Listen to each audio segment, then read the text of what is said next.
Well, we're back from the November international break, and an awful lot has changed over the last couple of weeks. In addition to a bizarre fan forum and media interviews from Doug King at Coventry, I've just got back from a walk in the snow on a freezing cold day, and as you can probably see surrounding me, most of my house is now packed up in boxes ready to move. So, a little bit of a chaotic scene, but we are back for a big weekend in the EFL Championship because we return from the November break for a 3-game match week, and we are going to be kicking off with match week 16, which takes place over this weekend. Across Friday, Saturday and Sunday, all 24 teams are in action. We will preview and predict all 12 matches, and I'll encourage you to do exactly the same down in the comments. If you beat or match my overall score, you'll get a shout out in the recap on Sunday night when we go and look ahead to match week 17, which takes place next midweek. But before we go and look ahead to all of that, we've got to have a quick recap. Well, two actually, because due to Sky's scheduling of that wonderful thriller on the Thursday night to ruin the midweek match week last time out, we've got to look back at West Brom versus Burnley, which rather predictably ended 0-0. I was too ambitious, went for a West Brom win by 1-0. Who would predict a goal in that game? So a quick shout out to Steve, Akshay, Tony, Tim and Bobby. I'm on a trusty pen and paper. All of you got a perfect score for that, 3 points. And 1 point for predicting a draw correctly. This guy, Sai, Dom, Nigel, Peter, Gordon, David B and Teo, all of you picking up 1 point. Let's go and look back at the full weekend though for match week 15, where I did an awful lot better. 9 points overall, including 2 perfect scores. Those were for Leeds United's 2-0 win and Burnley's very late 1-0 win on the Sunday. Also correct outcomes for Watford, Portsmouth and Sheffield United, who all won at home. And that put me, well, in joint 4th place when it came to match week 15's results. Level on me with 9 for the weekend's action were Ben, Nigel and Akshay. Well done to all 3 of you. Then into double figures, we have got Teo on 10, a very strong week overall. Tim on 12, making it 15 including Thursday's game too. But 13 points across match week 15 for our joint 2 leaders. Darren and Sam, 2 of the regulars, both of you get 13. And you are the winners of match week 15. But can you back it up this weekend? Let's go and have a look ahead to the weekend's action. Starting on Friday night, I've got up the home and away form tables for the first time this year. And it's pretty important in this one because it is Plymouth Argyle versus Watford. Watford, a side who have the joint best home record in the division, outlined again by their gritty 1-0 win at home to Oxford United. Probably not their best performance at home of the season, but there is no doubt they deserved to win the game. They had more of it. Yes, they gave up a couple of chances, but they look so good at home under Tom Cleverley. And when you think just a few games ago, people were talking about him being out after that defeat against Luton. Since then, I know a narrow defeat at Leeds and I know a defeat at Swansea, but at home, they are just formidable. And they're doing well up in 6th place. Away from home, though, only 2 wins all season. And they come up against a Plymouth side who have, well, very similar form. Yes, they snuck a point at Derby before the break. However, Wayne Rooney's point at his former club is one of only 2 they've picked up on the road this season. At home, though, a very different story. 14 points picked up, top half form, and look a very good side at Home Park. It does make this one difficult to call. Of course, Watford with recent experience of the Friday night fixture. Plymouth last time they played on Friday night, a thrilling win at home to Luton Town. I really don't know where to go with this. You probably have to go for whoever's playing at home out of these 2 because both of them so strong at home, so poor on the road. There's part of me that really thinks Watford are going to nick a point and it's a score that not many would go for. Watford are the only team not to draw more than 1 game this season. So based on that, I'm going to go with logic rather than what my heart's telling me. I'm going to go for 2-1 to Plymouth and go for them to continue their good home form. I really think this is going to be a draw. I just can't bring myself to back it, given all the stats are going against it. So with a 2-1 win predicted for Plymouth, let's go and move on to Saturday. It is Bristol City versus Burnley, the first of 3 early kickoffs. Bristol City, a side that are just becoming very difficult to predict again. A very good result away at Norwich to end their 1-year unbeaten home run. And Bristol City, a side that, to be fair, have been pretty good on the road this season. Only 2 defeats in their 8. Their away form would leave them in playoff contention. It was a game where they didn't have much of the ball. They only had 2 shots on target and didn't really create much that was clear cut. We've mentioned it a few times about Bristol City this year, and it's something we have to praise given what we've said in recent seasons. They can grind out a result this year. And it's not what we normally expect from Liam Manning sides, and it's certainly not what we've associated with Bristol City, who have normally been the leaky cauldron of the Championship when they're in and out of form. But defensively, they do generally look an awful lot better this year, and that's a real positive sign, especially as they come up against the Burnley side who left it very late against Swansea. Jay Rodriguez with a stoppage time penalty to end the 4-game winless run prior. But there is still not a lot that is showing convincingly in front of goal. Yes, they've got the best defensive record in the Championship. Just 6 conceded in 15 is magnificent. But they're only just scoring over 1 a game, and they hadn't scored in 3 prior to that late penalty against Swansea. You go back to the whole game 5 matches ago for their last goal from open play, and it does mean that this game for me is going to be pretty tight and cagey. We've seen Bristol City set up fairly cautiously at home to sides such as Leeds, away at Borough. Those sides expected to be in and around the top. Burnley are no different. So I'm going to go ambitious of the scorelines. Again, I don't want to go for anything above 1-1, but I'm going to chuck in a Championship's favourite scoreline rather than go for a 0-0. So 1 apiece for me at Ashton Gate. The second early kickoff is at the time of recording on Tuesday afternoon, still managerless Coventry against Sheffield United. Coventry's fan forum that we were all waiting for last Monday ended up being, well, a string of very bizarre statements, as well as his national media interviews Doug King in a week after, talking about a few key things in my eyes. First of all, if you're a manager and you're talking to the chairman behind closed doors about the strategy of the club, you expect that to be confidential. For Doug King to try and justify his decision on Mark Robins by airing dirty laundry as such, talking about the conversations they had in private while he was manager of the club, I actually think that lacks class massively.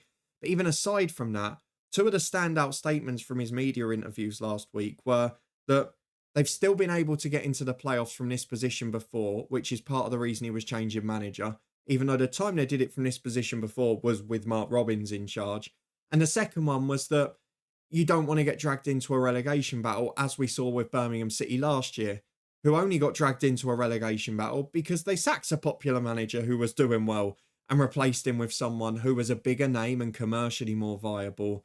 And they ended up drifting down the table, which is my worry if Frank Lampard, who seems to be drifting out and then becoming odds-on favourite every couple of days, does take charge, despite not being a terrible manager in my opinion. So a bit of a weird couple of weeks at Coventry, a lot of the talk not about the football. For Sheffield United, the brilliant start to the season continues. Joint top despite that deduction, 4 wins in a row. They won the derby 1-0. Wasn't a brilliant game, wasn't a brilliant performance, but they scored the only shot on target. And I've got to be honest, I thought Tyrese Campbell led the line magnificently. He actually came under a bit more pressure in the end when he had to come off, but I thought he was magnificent in that performance. And Sheffield United continue to roll on. We should mention that Coventry came back from 2-0 down against Sunderland. Sunderland scored 2 brilliant first half goals, but then Coventry did put in a bit in the second half. So they're still playing for the people at the club. They've still got a good squad of players. I don't know that I can predict them to win this one. Sheffield United just seem to be brilliant. Again, a magnificent defensive record with just 7 conceded all year. I'm going to go for them to concede 1 here, but to still win the game. I was going to go for 2-0. I'll go for Sheffield United by 2-1. And the final early kickoff is a big game for one side in the relegation zone, who, ironically, can overtake the side they're visiting. It is Sheffield Wednesday versus Cardiff City. We're getting one of those very tight Championship tables this year, and these two basically prove that. Sheffield Wednesday weren't awful in the derby at United. It was a game of very few chances, but no shot on target. Weren't able to be a constant attacking threat, but I actually thought played okay. Whereas Cardiff, after a good spell under their interim manager, and again still managerless at the minute, it is still starting to go a little bit wrong. That defeat at Luton followed up by a rare poor home defeat and defensive display against Blackburn. On another day, they might well have got a few goals. They played really well on the attack. They created lots of chances. They hit the target plenty of times. Just didn't have that cutting edge. But defensively, they looked like conceding pretty much every time Blackburn countered. But we've mentioned before with Blackburn, I know not often on the road, they're a side that are always a threat in that situation. So I don't think it's anything for Cardiff to lose sleep about, but it is a little bit of a cause for concern. Will it start to drift now after that honeymoon spell for the interim? Well, this game's going to be tricky because Sheffield Wednesday I know they've been a bit of a mixed bag this season, but they've found ways to score goals at home. If you take out that 6 defeat at home to Watford, they've actually had a very decent home record. That's the one that's let them down. Whereas for Cardiff, on the road's been very difficult. No wins. They've kind of played for draws in a lot of them and often not managed to achieve it. Only scored 3 goals on the road all season. I'm not going for them to get one here. I'll bank on them to try and keep it tight for Sheffield Wednesday to win by 1-0. Let's move on to the 7:03 p.m. kickoff, starting with Blackburn Rovers versus Portsmouth. Two sides that had an excellent Saturday before the internationals, both winning by 3-1. We just mentioned Blackburn at Cardiff, who were just ruthless on the counter-attack, gritty in defence behind their own goal, but against a more clinical side may have conceded. And I think that shows why they're not picking up that many points on the road. But they've got their first away win of the season.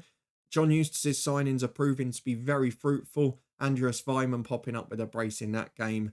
And for Portsmouth, it was, let's be honest, the fairy tale moment of the weekend. The win secured late on by Colby Bishop, back after his heart procedure just before the season, came back off the bench and scored a late penalty to make it 3-1. Portsmouth move off the bottom of the table, have an attacking goal threat again, and good to see Murphy getting a goal as well. He's a good player coming in from Oxford.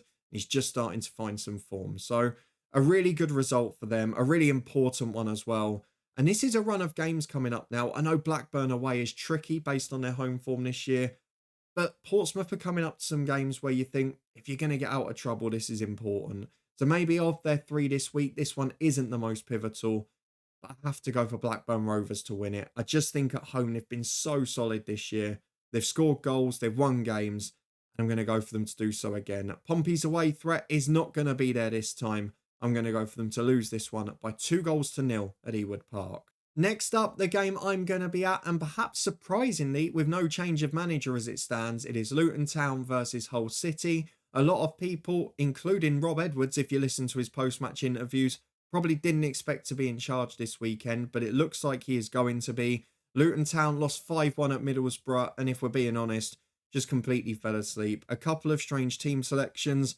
I've mentioned my thoughts on Liam Walsh before, completely fell asleep for the first goal, and it just spiralled out of control from there. A really disappointing display. Actually ironic because Borough didn't create as many chances as they would in other matches, but you just can't concede goals like we did. And unfortunately, it was a very tough lesson to learn.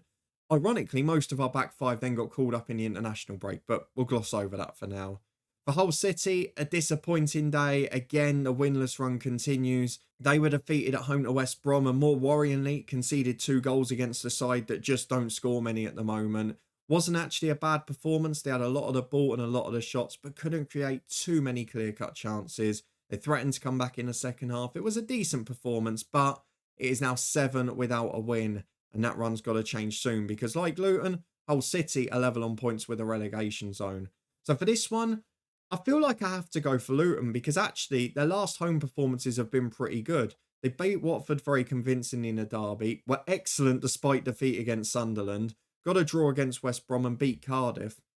They've actually not been bad at home. It's the away form that's been dismal. So I'm going to go for Luton to win it. I just feel that if Rob Edwards hasn't been sacked at this point, the board will have given him a big assurance and said, look, we're going to back you, show some confidence, have belief in yourself, and hopefully we get the performance. It's also the last Luton game I'm going to be watching live before moving up north.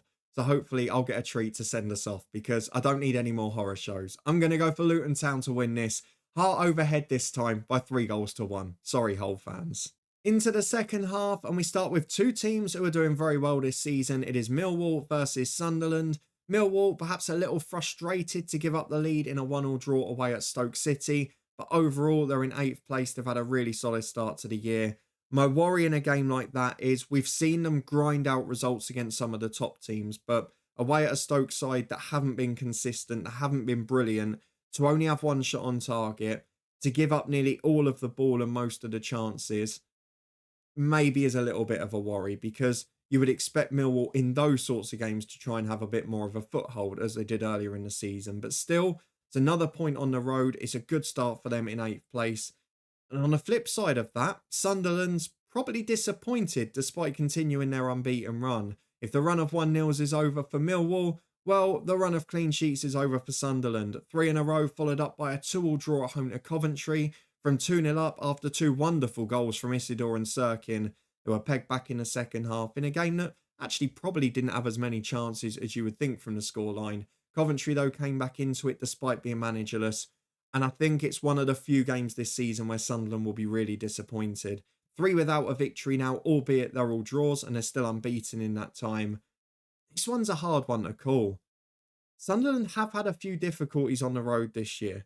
They went away to Plymouth and struggled. They've had a few where they've not been able to score, particularly we talked about the Preston and the QPR games.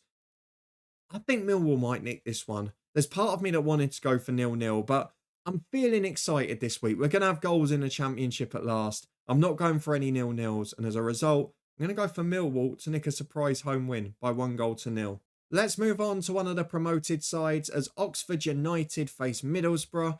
Oxford defeated 1-0 at Watford on the Friday night before the internationals. Unfortunately, just not able to pick up points on the road. They've kept most of their games tight, but only 2 draws away from home. They will be delighted that this game is at the Kassam because they have been very good at home, only 1 defeat and 4 victories in their 8 games as well. For Middlesbrough, what a week it was. After really struggling to put chances away, after having a bit of a sketchy defensive record, it all came together. 4-1 at QPR, 5-1 at home to Luton. Yes, we mentioned that Luton rolled over for them, but Borough took advantage and took their chances, something they haven't always done this year. So now Borough right back in that battle for the playoffs. Oxford just floating along, but still only 2 points above the relegation zone. You feel like at home here they have to try and pick something up. There's so much of me that wants to go for the Championship's favourite scoreline because Oxford don't normally let in loads. But I just think that early form is going to dwindle slightly now. Borough are in the goals again. I might go for them to nick an extra one. I will. I'll go for Borough to win this by 2-1. As we move on to what is sure to be a fairly low-scoring game between Preston North End and Derby County. Derby held at home to Plymouth, a frustrating day for them. They'd won that, they would have been into the 20s and a bit of daylight between them and the bottom 3. But overall, a decent week after that win at Coventry as well. For Preston, a 3-1 defeat at Pompey, and if we're being honest, it's been a really sketchy effort defensively in recent weeks. A lot of talk about Keane and Osmazic being out through injury and suspension, but honestly, it's the defensive record that's really dried up. Paul Heckingbottom is trying to progress the side, trying to make them a little bit more aggressive, but unfortunately, it is having an effect at times at the other end. Their last home games against Bristol City and Sunderland, 2 completely different matches and styles. I would imagine at home to Derby, they're going to have to be a bit more aggressive than they were against Sunderland. And to be honest with you, I don't know who that suits more. I fancy Derby to nick one on the break because Preston against those sides just aren't keeping clean sheets.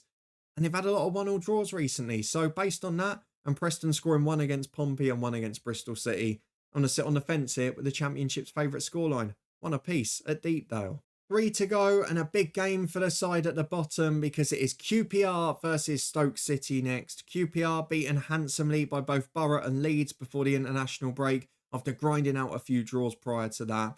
In truth, they've had a run of 5 games against very good sides. This is where they've got to start making it count because they're struggling for goals a little bit. They're the lowest scorers in the division, but they're also conceding plenty as well. It is not a good combination. Whereas for Nasi Palak and Stoke, a more encouraging week. Yes, against opposition you may expect results, but really good win away at Blackburn. Were the better side against Millwall without being able to convert. And again, still that defensive frailty is in key situations. But 7 points out of 9 for them has moved them right back into mid-table. And this game becomes a very interesting one because Stoke would probably be happy with the result. QPR just have to win at this point. They can't sit like they did against Burnley and Sunderland and try and pick up a point and stay in touching distance. Now is the run of games where they've got to start winning. I'm going to back them to do so because, look, Cifuentes is a good coach. They've got to find a win eventually. And I think they might do in this one just. I think it's going to be a close game. I know loads of you in the comments will go for 1-1, but I'm going to go for QPR to nick this by 2-1. Just because I think sooner or later it has to turn for them. The final game on Saturday is another pretty intriguing one between West Bromwich Albion and Norwich City. For Norwich, a disastrous week before the international break. 3 defeats with just 1 goal scored and 2 conceded in each game. And actually, over their last 5 now, they've conceded 11, despite that comeback against Borough and that effort against Preston in the 2-2 draw. The one thing I would say about Norwich is they are missing key attacking players, and that has showed. Where we've got to the stage now where the likes of Sargent are out, you're missing two or three of those regular attacking players. What you're seeing teams being able to do is just sort of double up on Sainz because those other threats aren't there and it's working a treat. They're keeping him out the game, and as a result, they're keeping Norwich City quiet, which hasn't always been the case. It was a disappointing day at home to Bristol City to lose that long unbeaten run at home. But unfortunately, despite the fact it was a pretty even game, they weren't ruthless or clinical enough with their chances. For West Brom, they finally end the run of draws with a 2-1 win at Hull City. Again, two early goals really helped them out here, but it wasn't a great performance yet again. Two sides that are just sort of plodding along without looking brilliant. Norwich City are drifting. They've still got a couple of players out. Their away record's not terrible this year, but they looked awful away at Sheffield Wednesday. West Brom very rarely get beaten. Look, so often I should have gone for 0-0. Basically, there's 3 times this year I've gone for West Brom to win 1-0 at home and they've drawn 0-0. I can't miss out the one it finally happened. So against my better judgment, I'm going to go for it again. The Baggies to win at home to Norwich by 1-0. And the final game on Sunday, which will delay our Sunday evening episode again because it's a 3 p.m. kickoff, is Swansea City versus Leeds United. And again, I'm left with the same situation. Do I go for Leeds to win 1-0 on the road again when so often they've drawn a blank in recent times? They're magnificent at home and they were again against QPR in a comfortable win. But what do we say about them on the road? Because they just keep faltering. And Swansea City, despite the fact they are struggling for goals this season, and in fact they are the lowest scorers, not QPR as I said earlier, they have been keeping games tight. They have been defensively solid. They've only conceded 4 in their last 6 matches. But the goals at the other end have been a real struggle. At home, they've been a bit of a mixed bag. They've only lost 1. Oh, I'm thinking about changing here. I've got 1-0 Leeds United down. Again, I don't want to miss out on the day. I'm thinking about going for 0-0. No, I'm going to stick with it. I'm going to go for 1-0 to Leeds United. Again, like the West Brom one. These results have to come good eventually. I'm going to be furious if it's goalless. I'll go for Leeds to nick it by a goal. But a solid start to the season for Swansea. And Leeds United, as long as they win every home game in this championship season, they will be up there. Let's have a quick recap then of what we've gone for in match week 16. It's a big weekend in the championship and I have been biased. I've gone for one team to score 3 goals and that team is Luton Town in my send-off game before I move up north as a Luton Town season ticket holder. So please, just for my sake this one weekend, let it happen. I've gone for 1-0 victories for plenty of sides. Sheffield Wednesday, Millwall and West Brom at home and Leeds United away. And I've also gone for 2 championships favourite scorelines, as well as the table topper Sunderland to lose. Let me know if you agree or disagree with those predictions though. I'm sure you won't be agreeing with many. Give us your score predictions, and if you beat or match my overall score, you will get a shout out in the next recap as we look ahead to the midweek action in match week 17. That will be out late on Sunday evening once I've managed to record after the Swansea Leeds game. Thank you very much for being in as always. If you enjoyed it, do chuck a thumbs up on the video. Keep your eyes peeled for manager specials as Coventry and Cardiff make their decisions. To stay up to date with everything here, make sure you subscribe and turn that notification bell on. We've got 3 big championship prediction videos coming up in the next week. How many scores are we going to correctly predict? I'll see you next time on Sunday evening to find out how we've got on this weekend.